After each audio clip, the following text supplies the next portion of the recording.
How about sports, Pete? What do you got for us today? Well, I thought it would be fun, John, as we get very close to the NFL season kicking off. Obviously, college football is kicking off this Saturday, but which should be pretty exciting. But it's fun to see what teams are trying to do and how they're trying to manipulate their rosters as you get a little bit closer to those final cuts and obviously the start of the season. And I thought it would be fun to look at the Pittsburgh Steelers. Why is that? Well, because of the fact that it's Justin Fields, your old quarterback down in Chicago, who I still don't think they should have gotten rid of him, but nonetheless, he's gone.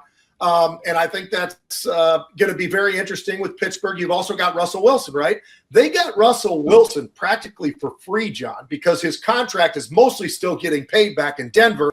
They had to pay what? $1 million, $3 million, whatever it was. It was a minuscule amount of what he was actually getting paid. So Denver's having to eat that still. But is Russell Wilson stepping up? Maybe. He's got the experience. But when you look at Justin Fields, you look at a guy who's 10 years younger. He's extremely athletic. He actually put together, I think, a very good year last year for a very young quarterback. And for whatever reason, the Bears decided to give up on him. I think he'll end up being the starter. And I saw our buddy, John, Mike Tannenbaum, was on one of the shows.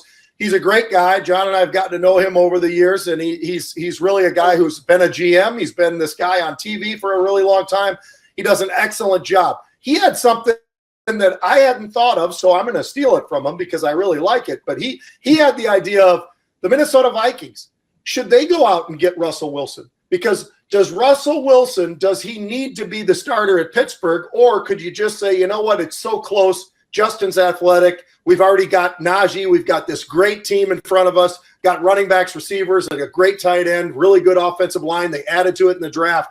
Do you stick with that and just have Justin there and maybe do some sort of a trade for a quarterback of some sort with the Minnesota Vikings? It sounded pretty interesting to me because I'm not so excited about the quarterback situation with the Vikings right now. The other day, John, I put together USC quarterbacks and what they've done when they've gotten to the NFL. You'd be shocked how bad they are. I mean, how awful they are. And it doesn't matter if they're the first pick, the third pick, the fifth pick. They just seem to dump. And I think it's because of all the talent around them. But that one, I think, is pretty interesting. And I liked what Tannenbaum had to say about that. So what do you think? I think the Steelers could be pretty damn good with Justin. And I think that the Vikings wouldn't be so bad to think about this trade maybe for Russell Wilson. Yeah, I mean, the Vikings are paying, Justin Jefferson, Pete, a fortune. Yep. Deservedly so. Best receiver in all of football. Mm-hmm. And you got to have, if Darnold can't get him the ball enough, Pete, mm-hmm. then you've got to make a move like the one that you and Tannenbaum described, mm-hmm. because he is not going to be a happy camper. I mean, this is not a problem guy in the locker room, not by a long stretch. But if you can't get him the ball, he is not going to be happy. The fans won't be happy. The offensive line won't be happy. Darnold has to get him the ball. Mm-hmm. And if he's able to do that, things will work out fine. I'm not saying they're playoff bound, but things will work out fine for them. Mm-hmm. If they do not get Justin Jefferson the ball, then they've got to find somebody who can do it. Now, there's other places, Pete. In fact, I'm going to throw out, you've got Zach Wilson over there with the Broncos, mm-hmm. with Stidham and Bo Nix. Mm-hmm. And I think one of those players, I think Bo Nix is going to start, Pete. I think that kid. They named him the starter. Starter. Well, he deserves it. He's in camp. He's been great. You and I said into the draft, he's great. We love Daniels, and we love that guy. And I'm hoping for Caleb Williams. He's had, a couple connections with Odunze that look pretty damn good, Pete. And other players. That's Caleb over there, and another USC quarterback. But we're hoping for better things from him than from some of these others like Sam Darnold. But I think you could go after a Zach Wilson, Pete, if you're the Vikes. You could go after Stidham. But Bo Nix starting, that's great. And that was a good fight between those three, because one of them, huge pedigree from, a high draft position, that's Zach Wilson. And meanwhile, Stidham played pretty damn well last year. So Bo Nix coming in and taking over, taking charge. I think that gives them room, Pete, to maybe move one of those other two guys. Yeah, I totally agree. And I think that you and I both were on Bo Nix. We talked about Bo Nix. We didn't understand why he slid down as much as he did, because he was the most accurate quarterback last year. And he had all the other numbers that went along with it. I mean, it's and one of the fastest releases out there and the best completion percentage. I mean, the whole thing kind of didn't make sense that he slid to where he did, but he did. And that's just the way it goes. John, how about this next one? I know you're excited about this one. You're a Colorado guy. You've got a daughter there. And it's year 2 for Neon Deion, who doesn't seem like the same Deion Sanders that he was last year when it was all fun and games and he had the beautiful white smile and all that stuff that he has out there and all of the hoopla. And they were 3-0, John. They were 3-0. This team is going all the way. And I'm like, look, they haven't played anybody. And everybody is putting them into this spot, and suddenly they're ranked and everything else. Well, they lost 8 of the next 9 games after that. So it's going to be a different year this year. It'll be a fresh year. Oh, by the way, they are now in the Big 12, no longer in the Pac-12. So that might change things up a little bit as well. I think this is a very interesting venture that they're going to take. And the problem that I see in front of them, John, is they could start off maybe okay, but even that, I'll tell you what, North Dakota State is their first game, and that's the next step, but still Division I.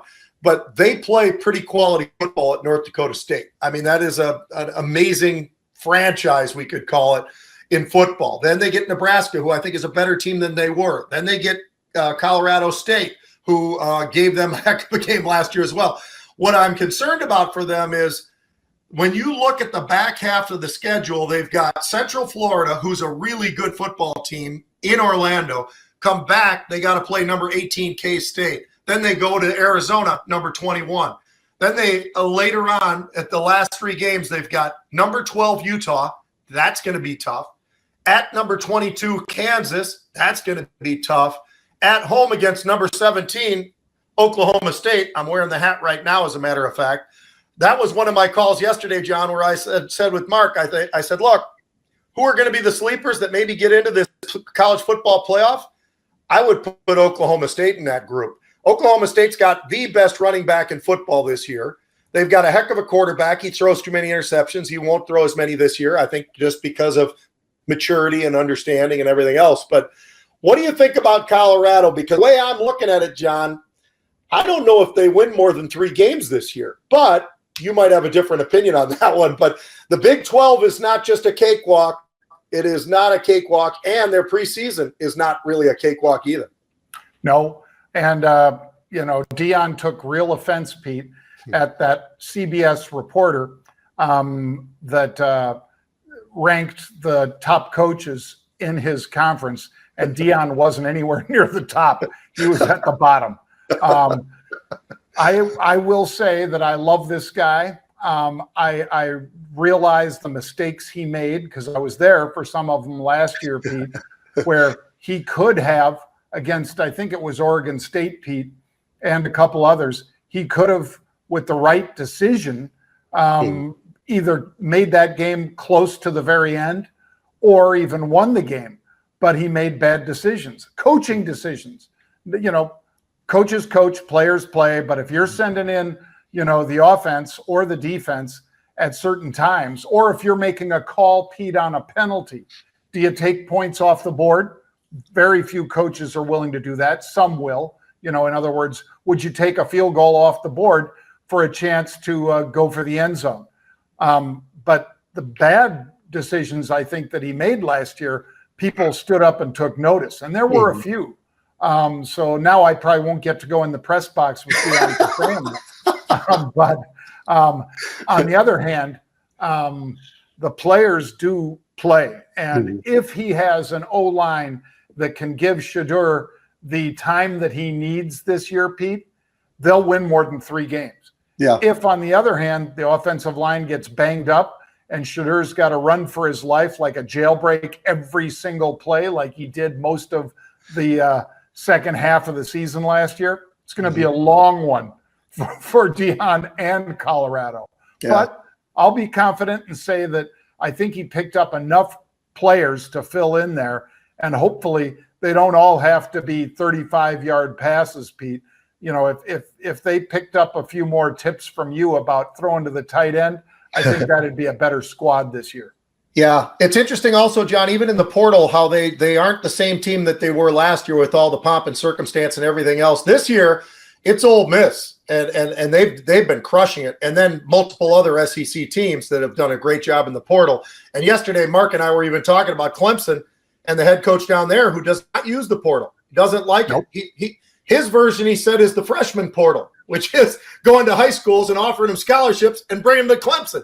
But, you know, as long as he wins, that'll be okay. But if he wanes at all, that's going to be something that I think might get him fired at some point in time. I hope not, because I actually, in some ways, kind of like the fact that the portal's a little bit over. They don't have any regulations on the portal. They don't have any regulations on NIL. You've got some guys. We got a kid the other day who was getting $9.2 million, John. It was his offer. He's a sophomore in high school.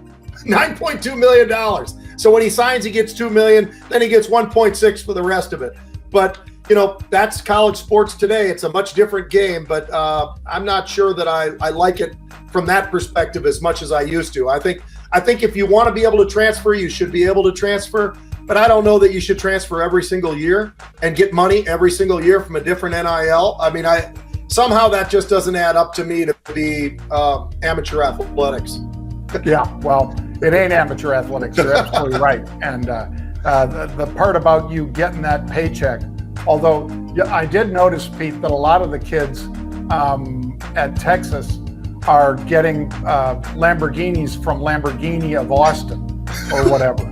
So rather than getting money, they're getting a car. And I don't think they own the car, but, you know, does the kid really care if he owns the car?